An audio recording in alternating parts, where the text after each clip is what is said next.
Welcome to part 3 of observability series, which is about tracing. Since in our first part of this series we have already understood about what is tracing. So in this video let's understand how it is done. What is span in tracing and how it is used for linking all these traces, different types of tool which we have which helps in visualizing the trace data, and at last we will have a quick demo on how to enable tracing in our application and how to integrate tools to visualize the traces. End-to-end distributed tracing platform begins collecting data the moment a request is initiated, such as when a user submits a form on a website. This triggers the creation of a unique trace ID and an initial span called parent span.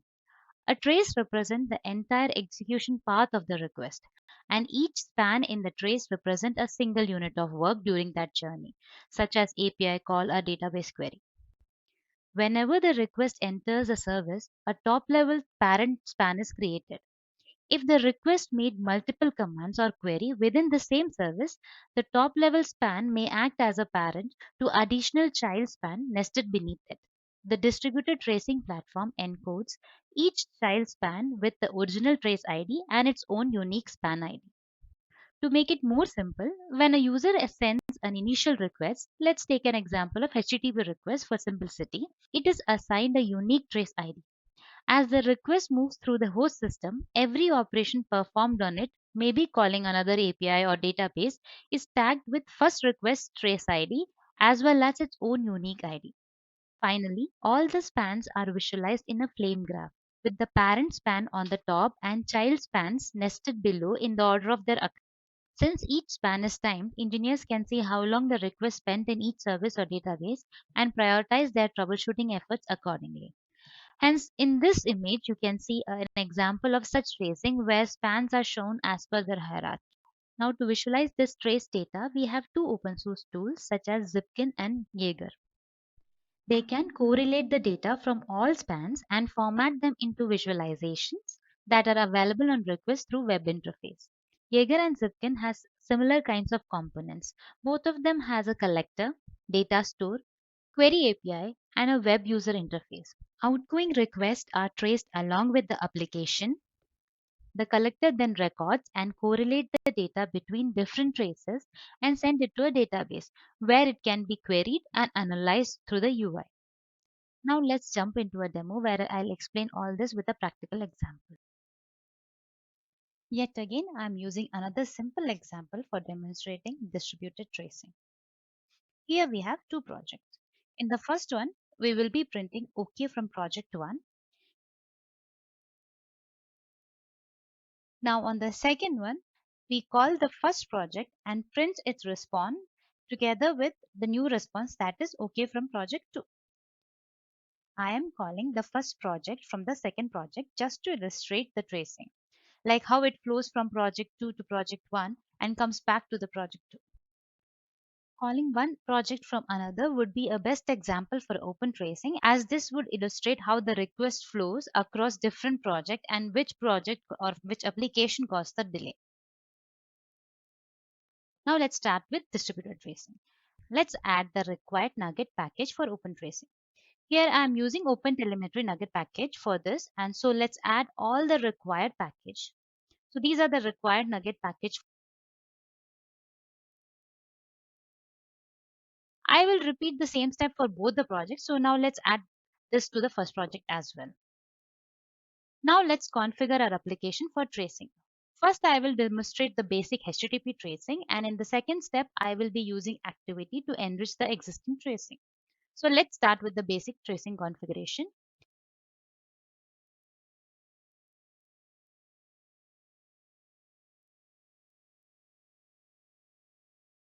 Let's add ASP.NET Core instrumentation.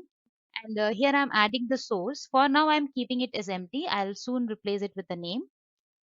Let's add the resource builder as well.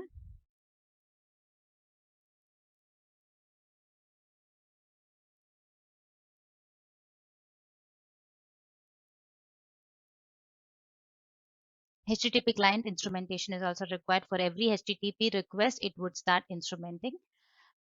And at last, let's add Jaeger exporter as well. Now let's name our source. I'm naming it separately as I'll need this later in adding activity as a next step. The source is something which would subscribe the activity, like whichever activity name we are adding over here, the same would be subscribed by the listener. Now let's quickly repeat all these steps in the another project as well.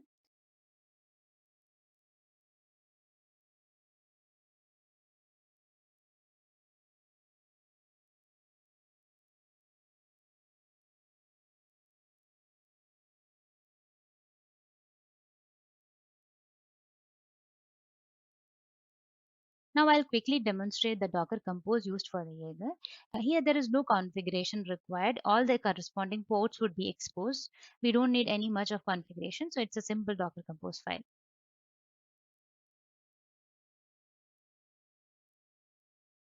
So let's just run this Docker Compose. Once the container is up, let's try to navigate to the UI.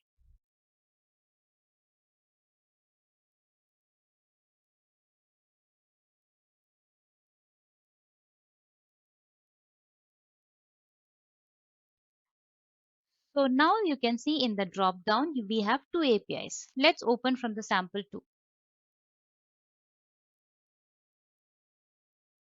So as you can see, the request flow started with sample 2 and then it made get request and calls the sample 1 and the control has written back to sample 2.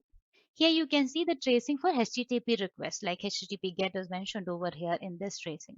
So now this tracing just has HTTP request information. Let's enrich it more with adding activity. I will add singleton instance for activity source.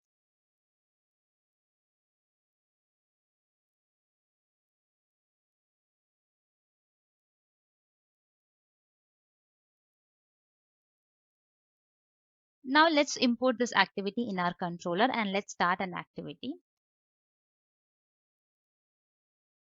This will be considered as an activity and will be visible in our tracing flow.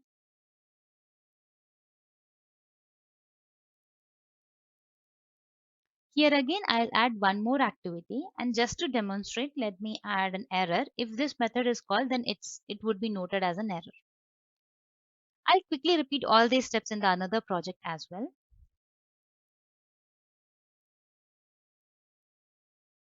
So now it's done. Let's run it.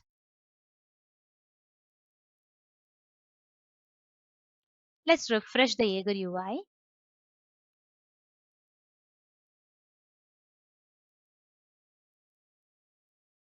So as I said, we can see here some extra information compared to what we saw last time. All those activities which we added just now are also visible here. So this will help us understand the flow clearly. We can see the flow started from sample 2 and then it made an HTTP request and then sample 1, this method was called. So this time together with HTTP tracing, we have some extra call traces as well. Similarly, in our real application, we can add activity in all the important methods, which we think should help a developer to understand the flow. Here we can see that this method took 5 seconds and also the error is highlighted here. As we added, the status code is error here. So I hope you understand the difference while adding the activity and the tracing flow and how it works to find out which method took more time and which method is showing some unexpected behavior. So that's all about this tracing demo. So that's all about the video on tracing. If you like my video, please subscribe to my channel and let me know your inputs in the comment section below.